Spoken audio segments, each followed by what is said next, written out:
جماعت اسلامی کی جانب سے ملک بھر میں پیٹرولیم لیوی ٹیکس کے خلاف احتجاج جاری ہے۔ کراچی میں بھی جماعت اسلامی کے کارکنان نے گورنر ہاؤس کے قریب دھرنا دے رکھا ہے۔ بول نیوز کے نمائندے سعد شریف بھی موجود ہیں، ان سے تفصیلات جانتے ہیں۔ سعد، آگاہ کیجیے گا۔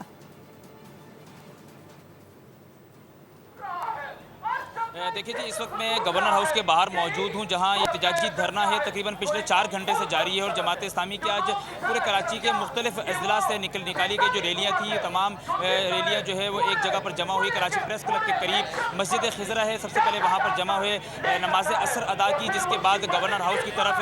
ریلی کے لیے جو ہے وہ مارچ نکالا گیا، اور جب یہاں پر پہنچے تو گورنر ہاؤس کے جو اطرافی جو سڑکیں ہیں وہاں پر کنٹینرز لگا کر بلاک کر دیا گیا تھا۔ اس وقت جو ہے وہ مختلف اضلاع کے جو سربراہان ہیں وہ یہاں پر گفتگو کر رہے ہیں اور یہاں پر کارکنان سے خطاب کر رہے ہیں۔ اب سے کچھ دیر پہلے جو ہے کراچی کے جو جماعت اسلامی کے امیر ہیں مینم ظفر، وہ بھی گفتگو کر رہے تھے، اور اب سے کچھ دیر بعد امیر جماعت اسلامی پاکستان جو ہے حافظ نعیم صاحب بھی یہاں پر گفتگو کریں گے۔ میرے عقب میں آپ کو نظر آ رہا ہوگا کہ کارکنان کی ایک بڑی تعداد جو ہے وہ یہاں پر موجود ہے، اور اس وقت جو ہے وہ دھرنا دے کر بیٹھ گئے ہیں سڑک کے اوپر، اور یہ روڈ ٹریفک کے لیے مکمل طور پر بند کر دی گئی ہے۔ جو روڈ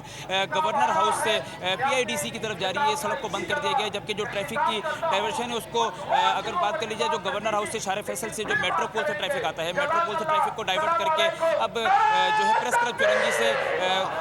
ساتھ جو بھیجا جا رہا ہے وہ زینہ مارکیٹ کی طرف بھیجا جا رہا ہے۔ اگر بات کر لی جائے اس دھرنے کے حوالے سے، تو اس دھرنے کا جو مقصد بتایا جا رہا ہے وہ خاص طور پر جو پیٹرول کی قیمتیں ہیں اس میں کمی کے لیے حکومت سے اپیل کی جا رہی ہے، حکومت سے مطالبات کیے جا رہے ہیں، اور جو لیوی ٹیکس ہے اس کو مکمل طور پر ختم کرنے کی بات کی جا رہی ہے۔ یہاں پر جو جتنے سربراہان ہیں، جتنے مختلف اضلاع کے جو چیئرمینز یہاں پر موجود ہیں جماعت اسلامی کے، ان کی طرف سے جب اسپیچ کی گئی تو یہی کہا گیا کہ جو پیٹرول لیوی پہ جو ٹیکس دیا جا رہا ہے اس کو مکمل طور پر ختم کیا، جو عوام کا جو مینڈیٹ ہے وہ ان تک پہنچایا جائے، جو حقوق کراچی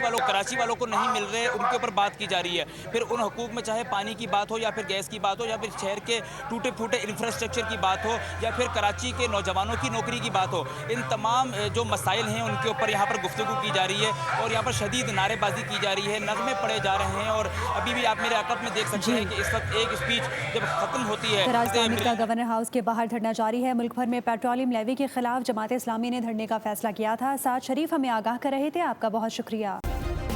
سبسکرائب کریں اور بیل دبائیں تاکہ کوئی خبر رہ نہ جائے۔